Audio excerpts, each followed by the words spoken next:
O zabudnutej jedličke. Na začiatku Vianoc, keď už pani Zima rozprestrela svoje rúcho, žila na kraji dedinky jedna maličká jedlička so svojimi priateľmi stromčekmi. Ale jedlička predsa nebola šťastná. Každý rok, keď už vládla predvianočná nálada a domčeky v dedine boli ako keby poliaté smotanou, obyvatelia dedinky obliekali svoje okolie do sviatočných šiat. Každá brána bola ozdobená girlandami, domčeky s svetielkami a stromčeky v dedine a jej okolí mali krásne červené a zlaté vianočné ozdoby. Každý rok sa takto ozdobilo všetko, okrem malej jedličky. Jedlička každý rok čakala ľudí z dedinky, ktorí ju mali vyzdobiť, ale márne.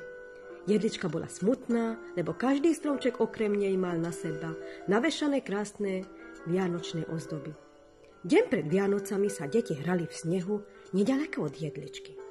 Dve z nich spadali, jedličku ako smutne ovísa svoje konáre. Deti sa rýchlo rozprchli domov a každé z nich donieslo nejakú tú ozdobu. Jedno donieslo perníky, druhé mašličky, tretie guľky a veľa všelijakých ozdob.